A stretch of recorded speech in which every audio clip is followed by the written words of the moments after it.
Smart, Be Healthy. Halo kerabat Realita FM, pengen konsultasi tentang kesehatan? Atau konsultasi tentang gizi? Atau pengen tahu tentang program seputar RSUD Smart Pamekasan? Kami membawa pasien dengan keluhan lemah tangan dan kaki kiri hingga Nah, 1 jam. di sini nih, Be Smart, Be Healthy. Program siar bincang santai bareng pakar hebat Rumah Sakit Smart Pamekasan. Tiap hari Jumat jam 9 pagi sampai dengan selesai. Be Smart, Be Healthy. Bersama kita bisa. Acara ini dipersembahkan oleh Rumah Sakit Umum Daerah Slamet Martodirjo, Pamekasan.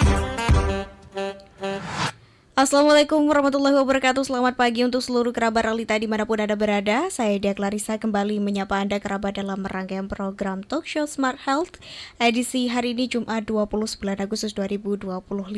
Seperti biasa selama formasi 1 jam ke depan kita akan membahas berbagai tema-tema dari dunia kesehatan yang sayang sekali untuk kerabat Realita lewatkan edisi hari ini kerabat. Ya, bersama saya Aida Clarissa. Kerabat Realita selain bisa menyimak di frekuensi 89.1 Realita FM, siaran kami hari ini juga bisa kerabat Realita saksikan via streaming YouTube kami di Realita Official maupun TikTok Realita Official. Dan kerabat Realita, kita ucapkan selamat pagi dan selamat menjalankan aktivitas bagi kerabat Realita dimanapun Anda berada. Dan kita ingatkan kembali kerabat Realita bisa menuliskan berbagai komen maupun pertanyaan-pertanyaan yang bisa kerabat Realita tanyakan langsung kepada narasumber kita pada pagi hari ini. Ya, kerabat Realita Talk Show Smart Healthy pada edisi hari ini kerabat kita punya tema tentang toxic optic neuropathy, miras oplosan pemicu kebutaan bersama dengan Dr. Ramona Intan Permatasari. Kita sapa dulu pada pagi hari ini. Assalamualaikum, selamat pagi Dr. Ramona. Waalaikumsalam, selamat pagi. Dokter, terima kasih untuk kehadirannya pada pagi hari ini dan kita punya tema tentang toxic optic neuropathy. Dan gimana nih kabarnya dokter pagi hari ini? Alhamdulillah baik. Baik, kerabat Realita kita bersama dengan Dr. Mona selama 1 jam ke depan. Jadi jangan sampai lewatkan nih buat kerabat Realita menyimak bagaimana jalannya talk show pada pagi hari ini. Kita langsung dokter tentang tema toxic optic neuropathy, miras oplosan pemicu kebutaan. Di banyak sekali berita ya dok, miras oplosan ini menjadi pemicu dari banyaknya penyakit atau jenis-jenis kematian bahkan di anak-anak muda. Nah, kita juga tidak memungkiri bahwa kerusakan-kerusakan itu juga bisa terjadi di organ-organ tubuh yang lain. Nah, mengenai toxic optic neuropathy sendiri ini apa sih dok dan apa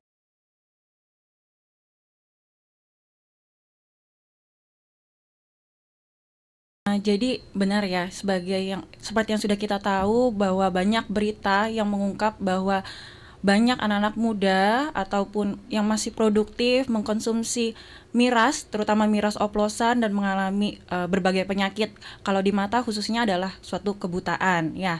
Jadi kenapa miras ini yang oplosan bisa menyebabkan kebutaan? Jadi saat dikonsumsi miras oplosan yang mengandung suatu zat toksik atau zat yang berbahaya yang biasa kita kenal dengan metanol masuk ke dalam tubuh, dan zat ini akan diproses oleh organ tubuh kita yaitu hati, di mana metanol akan diubah menjadi zat yang berbahaya yaitu asam format.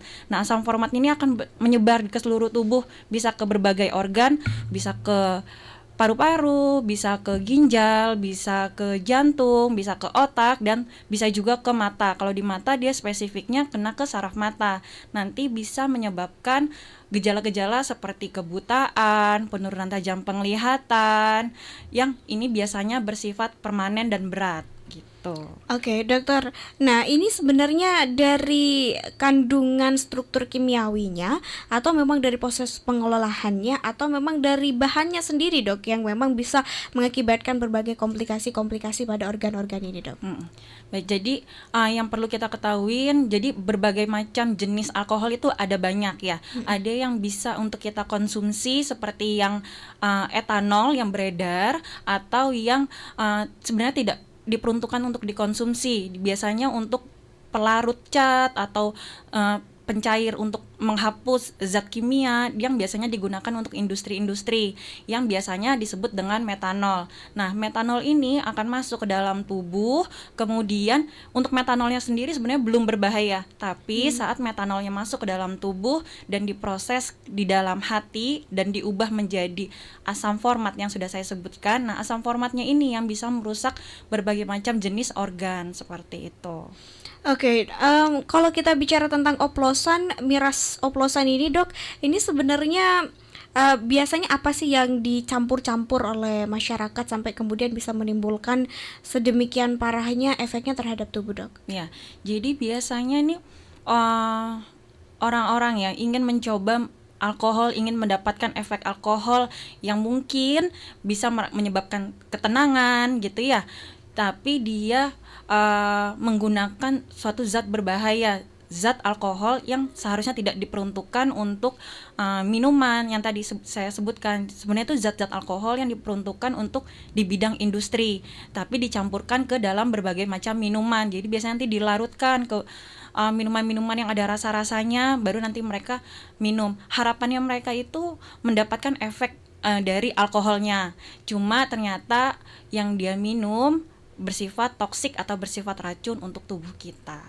Oke, untuk kadarnya sendiri dok, apa dari persentase kecil sudah bisa langsung mengakibatkan komplikasi atau dia harus diminum dalam jangka waktu yang lama dok? Ya, jadi kalau seandainya metanol ya, alkohol yang untuk industri ini, dia itu sebenarnya dengan bisa menyebabkan kerusakan ini tergantung dari dosisnya ya, seberapa banyak kita minumnya, seberapa besar konsentrasi yang kita minumkan.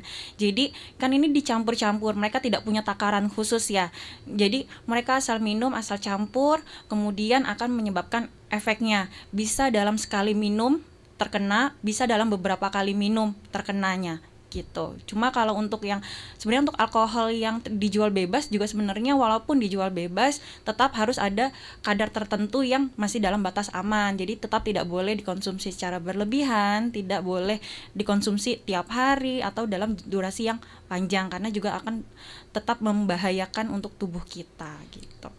Kalau di dunia medis sendiri dok, penggunaan alkohol itu sebenarnya diperuntukkan juga gak dok untuk menyembuhkan pasien? Ya, kalau alkohol yang kita pakai yang pertama adalah untuk antiseptik ya, kita untuk cuci tangan sebelum dan setelah bertemu dengan pasien atau kontak dengan pasien ya. Bisa juga untuk obat-obatan itu sebenarnya ada yang kita gunakan alkohol sebagai zat penyeimbang atau pelarutnya. Cuma itu tetap berdasarkan konsentrasi yang sangat minimal di mana masih dalam batas ambang aman sehingga tetap harus diregulasi melalui BPOM atau badan yang pengawas lainnya gitu. Oke, kita mungkin masuk ke tema secara spesifik tentang toxic optic neuropathy. Ini sebenarnya apa sih dok? Kalau mungkin bisa dijelaskan dengan bahasa lebih awam gitu dok.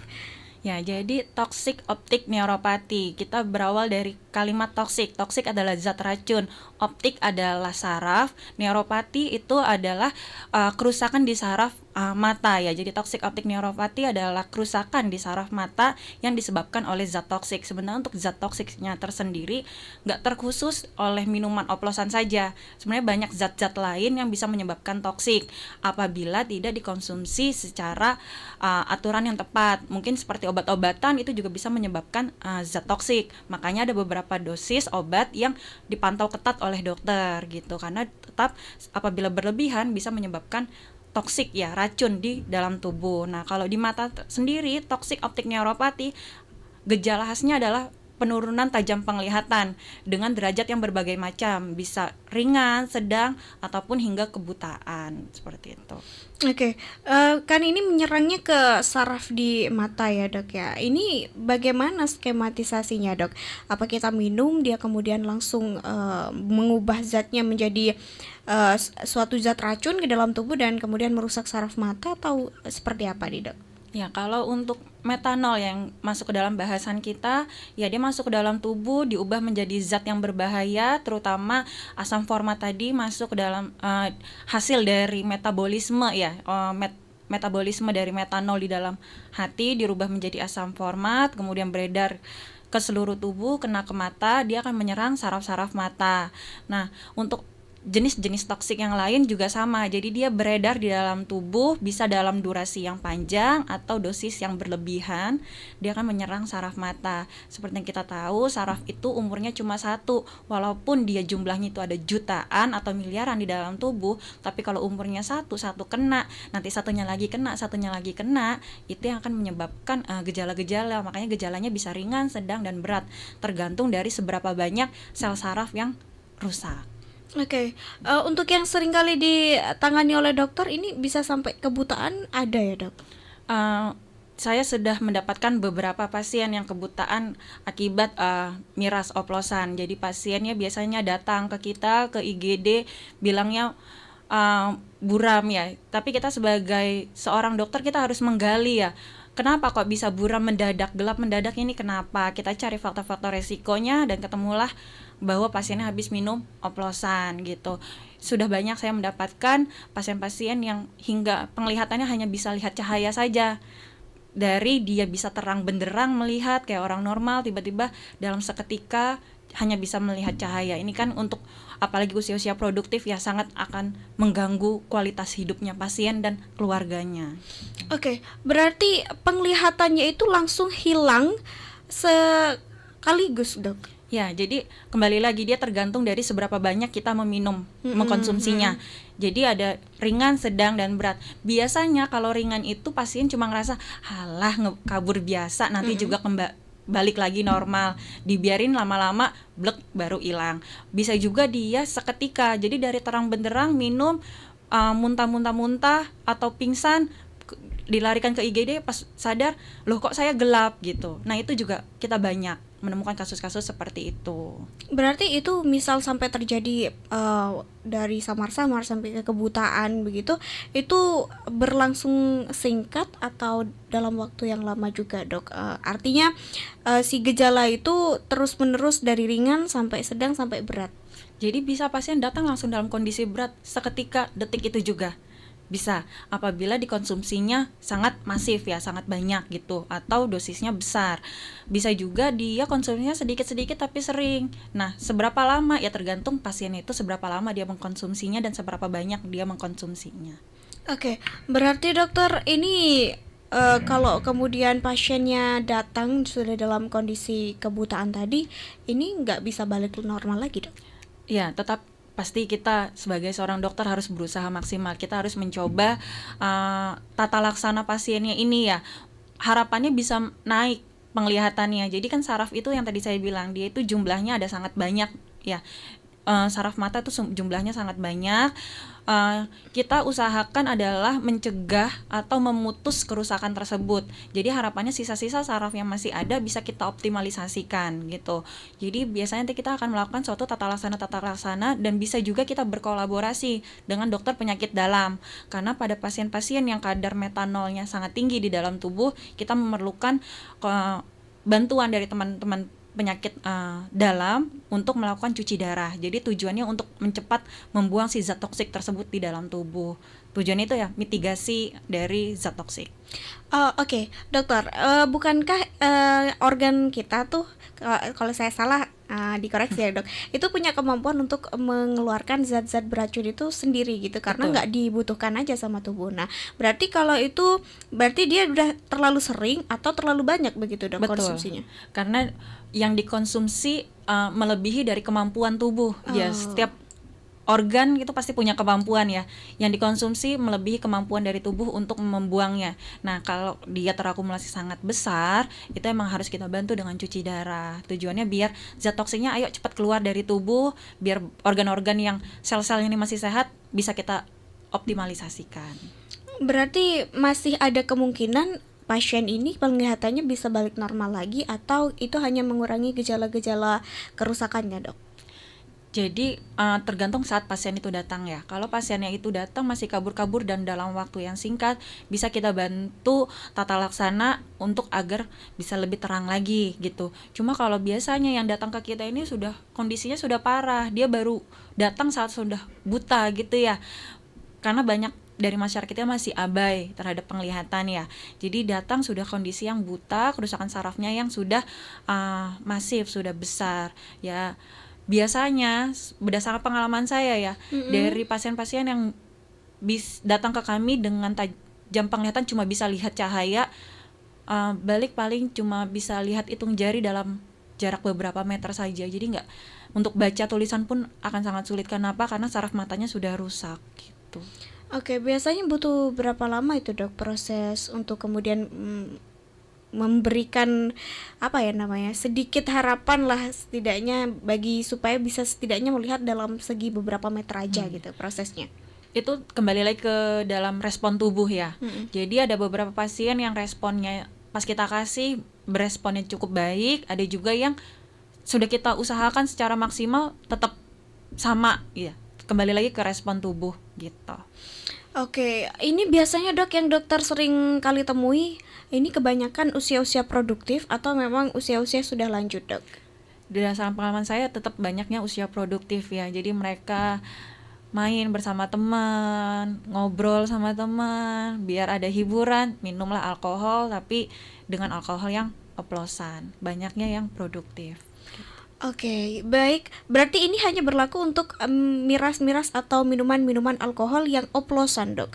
Kalau yang kemudian sering kita lihat di drama-drama Korea kan seringkali orang-orang Korea tuh minum alkohol, entahlah kita nggak tahu apa jenisnya ya, dok. Nah, itu beda gak sih, dok? Dari segi kesehatan juga, dari segi kemudian kandungannya? Ya, jadi kalau dari kandungan pasti beda ya, karena metanol atau alkohol oplosan ini dia itu sebenarnya adalah zat alkohol yang tidak diperuntukkan untuk dikonsumsi tapi untuk industri.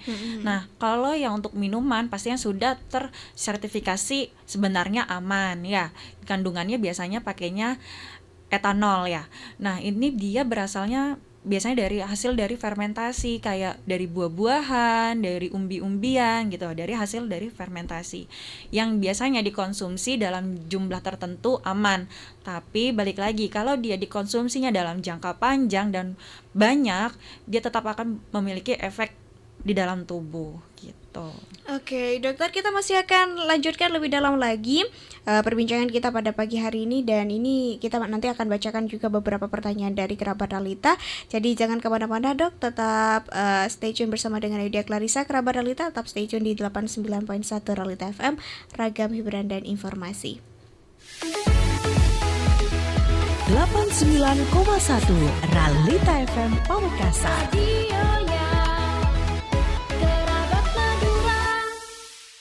Be smart, be healthy. Halo kerabat Ralita FM, pengen konsultasi tentang kesehatan atau konsultasi tentang gizi? Atau pengen tahu tentang program seputar RSUD Smart Pamekasan? Kami membawa pasien dengan keluhan lemah tangan dan kaki kiri sejak Nah, 1 jam. di sini nih, Be Smart, Be Healthy. Program siar bincang santai bareng pakar hebat Rumah Sakit Smart Pamekasan. Tiap hari Jumat jam 9 pagi sampai dengan selesai. Be Smart, Be Healthy. Bersama kita bisa. Acara ini dipersembahkan oleh Rumah Sakit Umum Daerah Slamet Martodirjo, Pamekasan.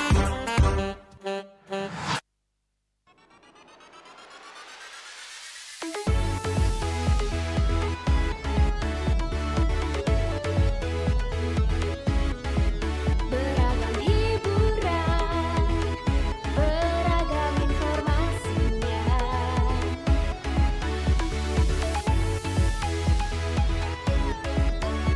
Radionya Kerabat Madura.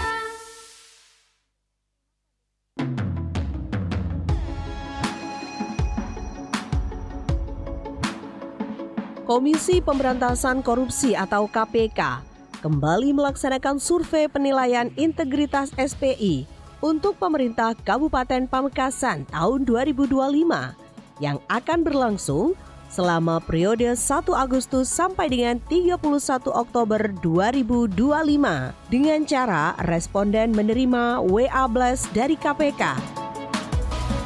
Link kuesioner pengisian survei penilaian integritas 2025 akan di-blast melalui WA SPI by KPK dengan label SPI 2025. Responden yang akan mendapatkan WA blast dari KPK adalah kategori internal yang terdiri dari ASN pemerintah Kabupaten Pamekasan, kategori eksternal, yaitu pengguna layanan publik pemerintah Kabupaten Pamekasan, dan expert, ahli yang terpilih sebagai responden oleh KPK.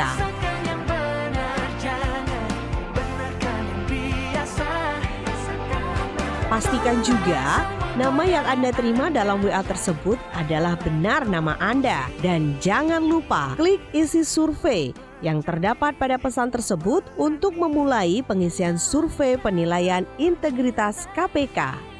Dengan mengisi SPI, Anda turut memberantas korupsi. Berantas korupsi dengan ujung jari.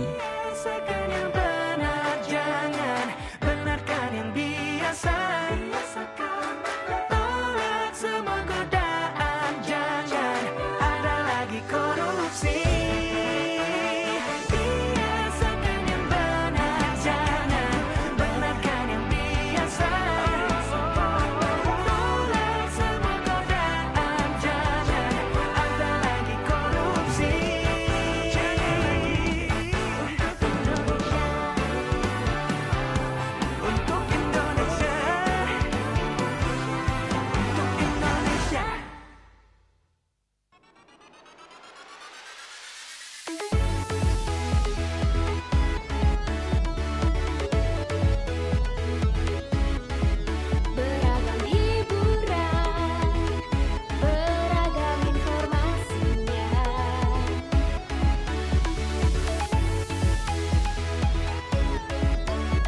Radionya Kerabat Madura. Be smart, be healthy. Halo kerabat Realita FM, pengen konsultasi tentang kesehatan atau konsultasi tentang gizi? Atau pengen tahu tentang program seputar RSUD Smart Pamekasan? Kami membawa pasien dengan keluhan lemah tangan dan kaki kiri sejak Nah, 1 jam. di sini nih, Be Smart, Be Healthy. Program siar bincang santai bareng pakar hebat Rumah Sakit Smart Pamekasan. Tiap hari Jumat jam 9 pagi sampai dengan selesai. Be Smart, Be Healthy. Bersama kita bisa. Acara ini dipersembahkan oleh Rumah Sakit Umum Daerah Slamet Martodirjo, Pamekasan.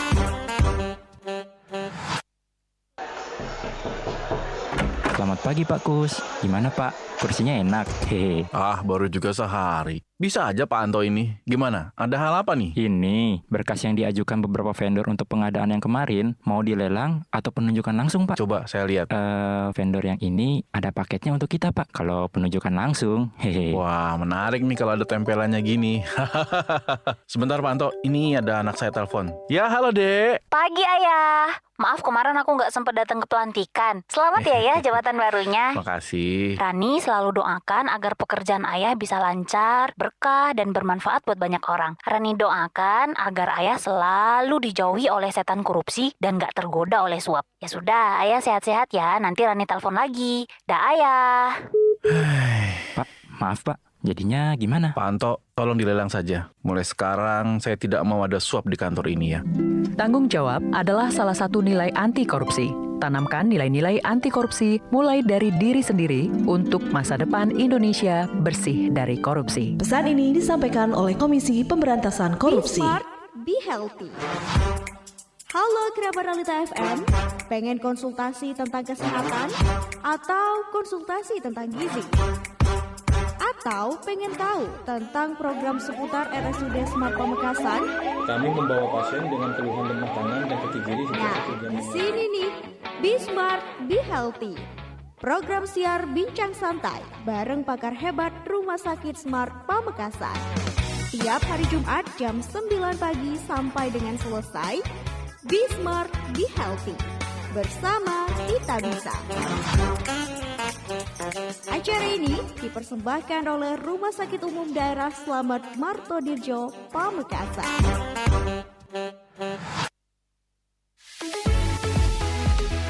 89,1 Realita FM Pamekasan. Radionya Kerabat Madura.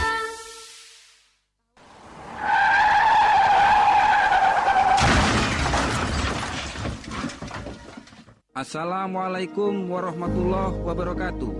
Dulur, sederek, taretan, Bapak, Ibu, Mas, dan Mbak warga Jawa Timur. Kami dari Direktorat Lalu Lintas Polda Jawa Timur dan Jasa Raja Cabang Jawa Timur menginformasikan bahwa korban kecelakaan di Jawa Timur sangat tinggi. Setiap hari 14 orang meninggal dunia dan 68 orang luka-luka dirawat di rumah sakit. Untuk itu, kami menghimbau kepada kita semua untuk tertib dan taat berlalu lintas. Sudah banyak korban berjatuhan. Sebagian besar korban meninggal dunia adalah tulang punggung keluarga yang berdampak menimbulkan pemiskinan. Marilah kita menjadi pelopor keselamatan berlalu lintas. Jadikan keselamatan sebagai kebutuhan. Keselamatan nomor 1. Iklan layanan masyarakat ini disampaikan oleh Jasa Harja Pamekasan. Be smart, be healthy. Halo kerabat Realita FM, pengen konsultasi tentang kesehatan atau konsultasi tentang gizi? Atau pengen tahu tentang program seputar RSUD Smart Pamekasan? Kami membawa pasien dengan keluhan lemah tangan dan kaki kiri sejak Nah, 1 jam. di sini nih, Be Smart, Be Healthy. Program siar bincang santai bareng pakar hebat Rumah Sakit Smart Pamekasan. Tiap hari Jumat jam 9 pagi sampai dengan selesai. Be Smart, Be Healthy. Bersama kita bisa. Acara ini dipersembahkan oleh Rumah Sakit Umum Daerah Slamet Martodirjo, Pamekasan.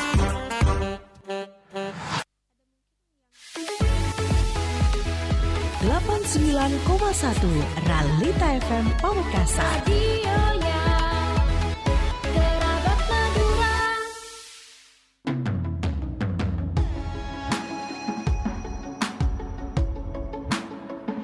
Komisi Pemberantasan Korupsi atau KPK kembali melaksanakan survei penilaian integritas SPI untuk pemerintah Kabupaten Pamekasan tahun 2025 yang akan berlangsung selama periode 1 Agustus sampai dengan 31 Oktober 2025 dengan cara responden menerima WA Blast dari KPK.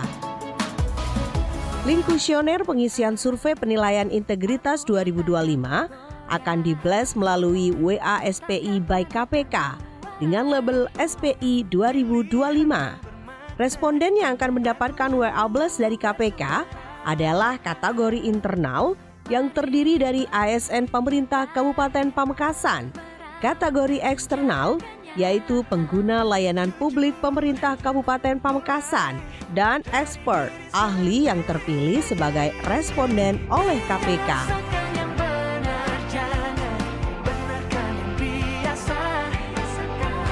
Pastikan juga nama yang Anda terima dalam WA tersebut adalah benar nama Anda. Dan jangan lupa klik isi survei yang terdapat pada pesan tersebut untuk memulai pengisian survei penilaian integritas KPK. Dengan mengisi SPI, Anda turut memberantas korupsi. Berantas korupsi dengan ujung jari.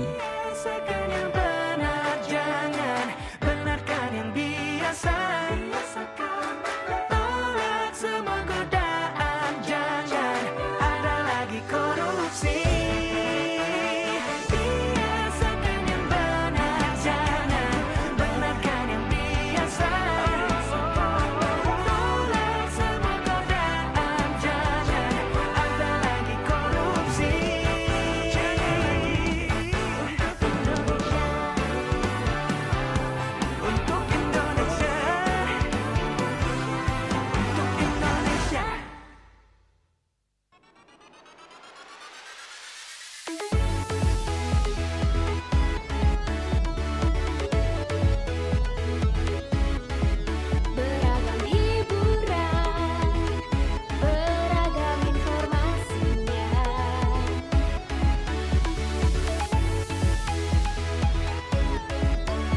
Radionya Kerabat Madura.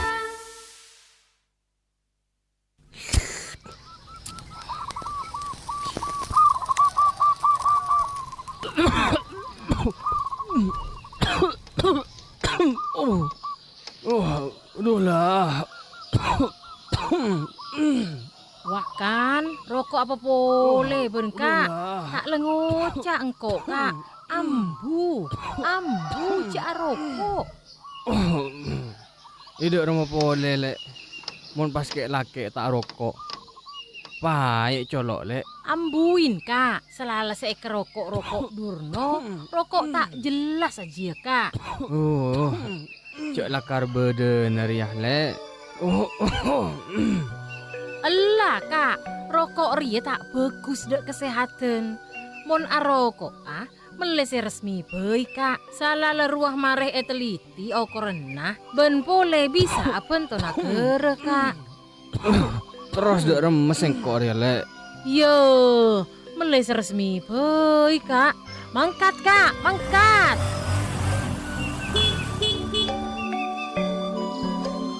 Toreh dek satejo tretan Madura, ampon ce arokok Durno otabe rokok ilegal.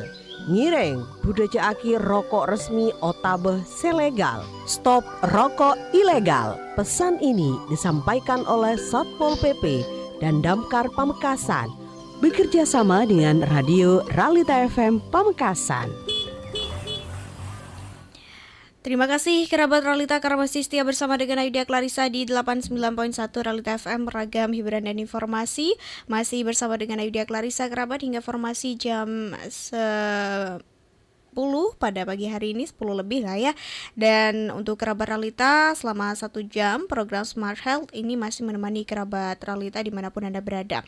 Merupakan kerjasama dengan Rumah Sakit Umum Daerah Smart Kabupaten Pamekasan. Dan untuk kerabat Realita dimanapun Anda berada, kita akan bacakan beberapa pertanyaan yang sudah masuk ke redaksi YouTube kami. Dokter, izin kita bacakan dari akun Budi Utomo. Ini bertanya dok, apakah hanya yang jenis oplosan saja yang dapat menyebabkan kerusakan? Bagaimana dengan yang non oplosan, mengingat saat ini alkohol seperti telah menjadi lifestyle anak muda di kota-kota besar? Ya, terima kasih untuk pertanyaannya. Jadi, apa ini hanya untuk alkohol oplosan? Jawabannya tidak. Jadi, alkohol oplosan itu sangat cepat menyebabkan gangguan di mata atau kebutaan. Tapi untuk alkohol yang dijual bebas, emang sudah legal, itu juga bisa menyebabkan gangguan di dalam tubuh, tidak hanya untuk mata tapi untuk otak, untuk jantung, untuk ginjal, untuk hati dengan kadar tertentu. Jadi kalau seandainya kita minumnya sangat sering dan durasi yang panjang atau dengan jumlah yang sangat banyak, itu juga akan memberikan dampak buruk untuk kesehatan kita. Oke, kalau yang berlabel dan berizin apakah juga sama dok, memiliki efeknya? Ya, untuk efeknya sama-sama bisa menyebabkan gangguan penglihatan, tapi juga dia biasanya seringnya kena ke hati ya, menyebabkan perlemakan di hati atau yang kita sebut dengan fatty liver. Nah, itu nanti bisa menyebabkan efek-efek samping yang bahaya lagi untuk zat-zat yang lainnya gitu. Jadi itu juga bisa kena ke mata, bisa menyebabkan kebutaan, tapi membutuhkan kadar yang tertentu dengan durasi yang panjang.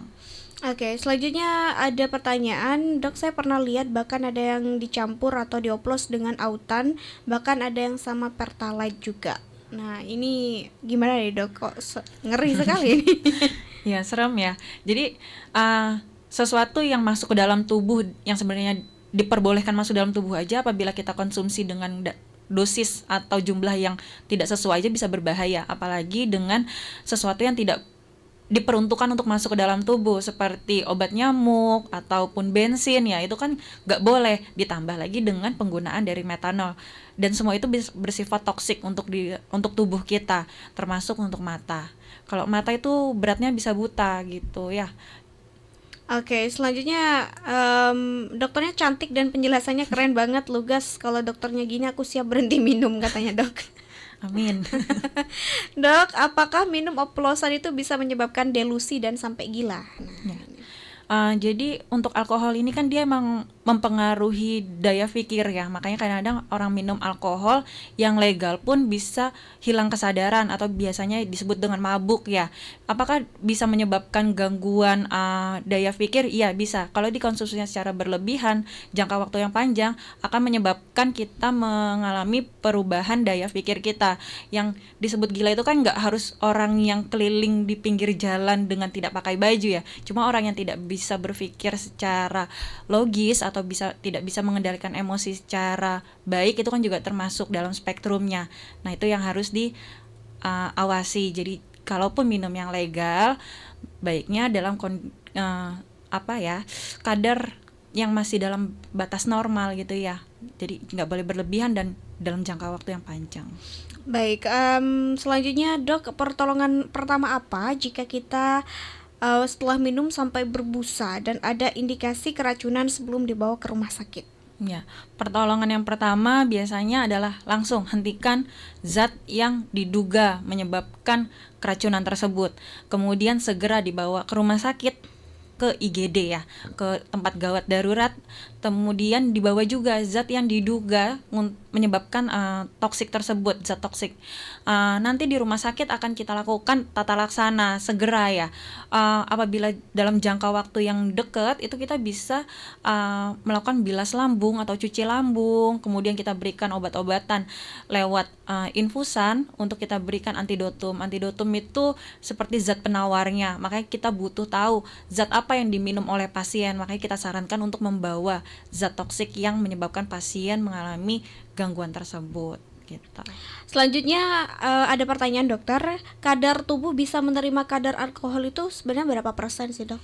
Kalau batasan titiknya itu belum ada ya, jadi batasannya tuh tergantung dari kondisi tubuhnya pasien, tergantung dari zat yang diminum oleh pasien atau zat yang dikonsumsi oleh pasien, dan dari usianya, karena kan kita tahu ya tubuh itu punya kemampuan untuk mengeluarkan zat berbahaya. Jadi kita juga harus memperhitungkan kemampuan dari tubuh untuk mengeluarkan tersebut. Jadi faktornya sangat beragam.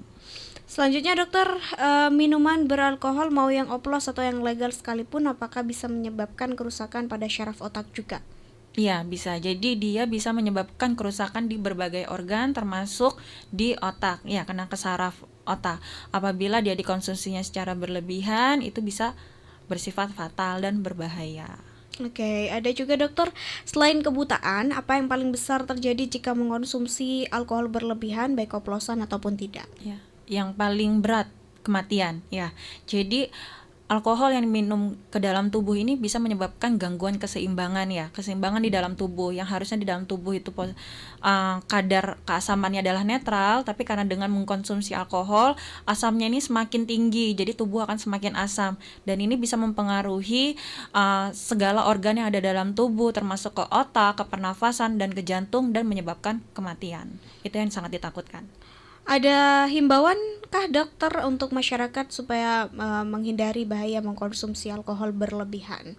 Ya, jadi yang perlu kita tahu ya, untuknya saya sebagai dokter yang di bagian mata, pasti kita lebih concern ke area mata. Ya, mata itu kan adalah jendela dunia ya. Janganlah kita karena satu dua hal kita merusak jendela kita dan mengubah dan menyebabkan kualitas hidup kita menurun karena ya jendelanya atau matanya kita ini rusak gitu. Jadi kalau mau minum, kalau emang orang yang bisa meminum itu, minumlah sesuai dengan kadarnya. Biasanya orang tuh tahu kok, kita tuh minum sebatas berapa yang bisa menyebabkan mabuk, sebatas berapa tidak menyebabkan mabuk. Ya kita harus menyadari kemampuan kita sendiri. Ada pertanyaan juga ini dok dari kerabat Ralita. Mungkin sedikit keluar tema ya dokter. Teman kemarin cerita dia bukan peminum, hanya saat berkendara jarang pakai helm dok, dan sempat periksa perihal matanya yang buram, bahkan kadang cuma kelihatan cahaya putih. Nah, apakah seberesiko itu ya dokter berkendara gak pakai helm, efeknya ke mata dok? Iya, jadi tidak memakai helm saat berkendara sepeda motor ya. Ini kan berarti meningkatkan paparan udara atau meningkatkan paparan angin, debu, matahari kena ke area mata. Yang biasanya sih gejalanya jadi mata kering ya. Jadi ngeluh ganjel, berair, atau jadi perih, panas gitu. Bisa juga karena ada gesekan itu menyebabkan peradangan di area mata, bikin adanya daging tumbuh gitu. Kalau dia menurunkan buram, harus kembali lagi kita periksa. Kita lihat pasiennya umurnya berapa, terus apakah pernah ada riwayat benturan sebelumnya. Nah, ini harus kita periksa secara komprehensif ya, nggak cuma debu nggak pakai helm bikin penglihatannya menurun. Kita harus periksa semua organ atau struktur yang di dalam matanya, keadaannya itu bagaimana, ini harus dilihat gitu. Selanjutnya nih dokter, ada pertanyaan, pernah ketemu gak dok dengan pasien yang sudah ada gejala awal kebutaan tapi masih maksa dan gak percaya? Biasanya kalau pasien sudah buta, mau gak mau dia jadi percaya ya. Cuma biasanya buta yang disebabkan alkohol, awalnya itu pasiennya tidak mau ngaku kalau pakai alkohol. Kadang-kadang datang ke kita bilangnya buram mendadak, gelap mendadak, tapi nggak bilang karena alkohol ya. Ini sebaik-baiknya kita untuk mendekatkan diri kita ke pasien agar pasien bisa membuka diri dan menceritakan ya. Jadi baru kalau udah menceritakan, kita kasih tahu, biasanya sih mau nggak mau dia akan percaya karena kan sudah terasa efeknya ya. Oke, ada juga yang masih bertanya ini dok mengenai mungkin ada gejala awalnya seperti apa sih dok? Ya, gejala awalnya itu tergantung seberapa beratnya dan seberapa banyak pasiennya ini meminum si zat toksik tersebut ya. Jadi bisa ringan, paling awal-awalnya ngerasa kayak sulit membedakan warna, itu juga bisa. Sulit membedakan kontras warna gitu juga bisa. Terus ya yang berat kebutaan gitu ya. Sedangkan tajam penglihatan itu kan range-nya dari 0 sampai 100. Ya kalau kita orang normal bisa 100, orang buta itu 0 ya. Nah, itu penurunan tajam penglihatannya bisa di range tersebut gitu, tergantung dari kondisi saraf matanya. Oke, selanjutnya dokter, jika alkohol memang bisa menyebabkan berbagai penyakit atau salah satunya karena kebutaan, kenapa masih ada alkohol yang masih diizinkan dijual atau memang ada alkohol yang bisa dikonsumsi? Ya, alkohol itu emang ada yang bisa dikonsumsi ya, yang hasil dari fermentasi. Sebenarnya kenapa kok bisa menyebabkan itu tapi masih bisa diperbolehkan? Karena dalam jumlah tertentu, dalam range tertentu itu masih aman untuk tubuh. Kadang masyarakatnya aja yang makainya terlalu berlebihan. Sama seperti obat juga kalau dikonsumsi berlebihan, walaupun tujuannya untuk baik, tapi kalau berlebihan kan tetap tidak baik hasilnya ya. Jadi sesuatu yang berlebihan emang nggak baik. Tapi memang ada sih sebenarnya alkohol yang bisa dikonsumsi dok, atau untuk kebutuhan medis. Kalau untuk dikonsumsi bisa, yang banyak beredar yang sudah terlabel BPOM itu kan berarti aman ya. Cuma untuk obat-obatan ada biasanya digunakan untuk medis, biasanya untuk antiseptik ya, untuk hand rub, untuk cuci tangan gitu kan itu juga mengandung alkohol, atau untuk obat-obatan biasanya untuk menstabilkan kadar obatnya. Cuma yang dipakai adalah kadar jenis alkohol yang aman masuk ke dalam tubuh dan dengan jumlah yang sangat sedikit persentasenya. Oke, ada juga yang bertanya dok, bagaimana cara membedakan gangguan pada mata karena alkohol dengan penyakit mata lainnya, misal seperti katarak? Oh ya, jadi kalau untuk bedainnya pasti lewat yang pertama adalah dari riwayat ceritanya pasien dulu. Biasanya kita kan harus tanya-tanya ya, keluhannya gimana, munculnya gimana. Kalau alkohol, apalagi yang oplosan, biasanya munculnya segera gitu ya, dia gelap. Tapi kalau karena katarak, dia biasanya munculnya perlahan. Awalnya pasien ngeliatnya kayak kabut, lama-lama makin tebal. Kemudian dari pemeriksaannya, kalau seandainya karena zat toksik, itu kenanya ke saraf matanya. Jadi nanti kita bisa lihat saraf matanya fungsinya itu gimana, bentuknya itu gimana. Kalau karena katarak, yang kena adalah bagian lensa matanya jadi ada kekeruhan gitu. Dok, sebenarnya saraf mata itu kalau digambarkan seperti apa sih dok? Bentuk serabut-serabut dan apa sebenarnya yang diserang sama si zat toksik ini dok? Iya betul, jadi saraf mata itu bentuknya serabut-serabut ya. Serabut-serabut saraf, dia itu yang menghubungkan antara mata. Di bagian mata itu ada retina ya, bagian lapisan saraf mata, retina menghubungkan ke otak, itu saraf mata. Nah itu bisa kena di semua areanya ya. Dan bentukannya itu ya yang diserang adalah bagian sel-sel sarafnya, si serabut-serabutnya itu ya. Kalau mungkin tahu ya bagian akson dan lain-lainnya itu. Oke dokter, ini sebenarnya juga pemahaman yang sangat perlu diberikan kepada masyarakat ya dok, karena memang menganggapnya mungkin campur-campur aja gitu, yang penting bisa menghasilkan tadi yang disampaikan dokter di awal, efek entahlah efek apa yang mereka rasakan begitu, tapi ini dampaknya juga luar biasa berarti ya dok. Nah berarti dok, ketika menemui pasien-pasien seperti ini, mereka ini tingkat produktivitas kehidupannya berarti sudah sangat berkurang ketika terlanjur memakai ini dok. Ya betul, kalau seandainya kan dengan zat toksik menyebabkan kebutaan, otomatis kualitas hidup akan sangat menurun. Pasiennya sulit untuk bisa hidup mandiri, pasti membutuhkan orang lain ya. Jadi tidak hanya mengubah pola kehidupan dari pasien, tapi mengubah pola kehidupan dari keluarga yang membantu pasien. Jadi lebih baik hindarilah zat-zat toksik tersebut. Oke dokter, jadi meskipun si alkohol itu dikatakan sudah ber-BPOM atau sudah dapat izin beredar, atau memang sudah disampaikan tadi berasal dari fermentasi anggur kan biasanya ya dok ya. Betul. Nah ini sebenarnya juga ada efek jangka panjangnya ya dok untuk tubuh. Iya betul, efek jangka panjangnya bisa kena ke seluruh tubuh ya. Yang biasanya itu yaitu tadi ya, penumpukan lemak di hati atau fatty liver. Nanti kalau hatinya saja sudah rusak, padahal hati adalah organ utama untuk mendetoks tubuh, ya jadinya lebih gampang rentan untuk kita mengalami keracunan lah ya, istilahnya seperti itu. Ini berarti nggak bisa dibantu dengan kacamata ya dok? Kerusakan sarafnya tidak bisa dibantu dengan kacamata. Jadi kerusakan saraf pada mata itu sifatnya permanen, nggak bisa diperbaiki? Kalau dengan alkohol biasanya tidak bisa, dengan kacamata dan bersifat permanen. Oke, terima kasih.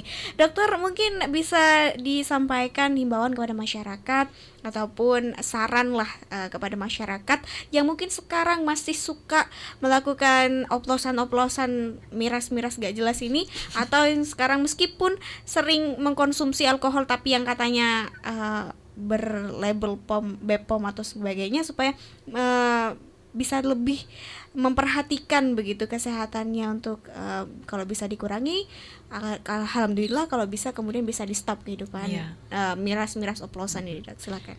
Ya, jadi kita sebagai manusia harus bijak terhadap diri sendiri. Jadi mata itu adalah jendela dari dunia. Kalau seandainya mata kita mengalami gangguan, kita akan sulit untuk melakukan aktivitas. Jadi lebih baik hindarilah zat-zat toksik tersebut, zat-zat berbahaya tersebut untuk keberlangsungan hidup kita. Jangan sampai kita merusak hidup kita, merusak masa depan kita, dan juga merusak orang-orang yang ada di sekitar kita hanya karena keegoisan kita sendiri.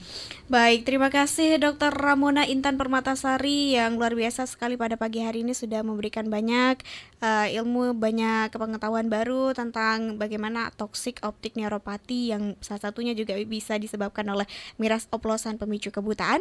Dan terima kasih untuk kerabat realita yang sudah setia bersama dengan Ayuda Clarissa sejak formasi 1 jam terakhir ini. Dan ini juga menjadi akhir dari program Talkshow Smart Healthy edisi hari ini. Saya Ayuda Clarissa pamit undur diri. Stay healthy dan keep positive. Wassalamualaikum warahmatullahi wabarakatuh. Be smart, be healthy. Halo kerabat Realita FM, pengen konsultasi tentang kesehatan atau konsultasi tentang gizi? Atau pengen tahu tentang program seputar RSUD Smart Pamekasan? Kami membawa pasien dengan keluhan lemah tangan dan kaki kiri sejak 1 jam. Di sini nih, Be Smart, Be Healthy. Program siar bincang santai bareng pakar hebat Rumah Sakit Smart Pamekasan. Tiap hari Jumat jam 9 pagi sampai dengan selesai. Be Smart, Be Healthy. Bersama kita bisa. Acara ini dipersembahkan oleh Rumah Sakit Umum Daerah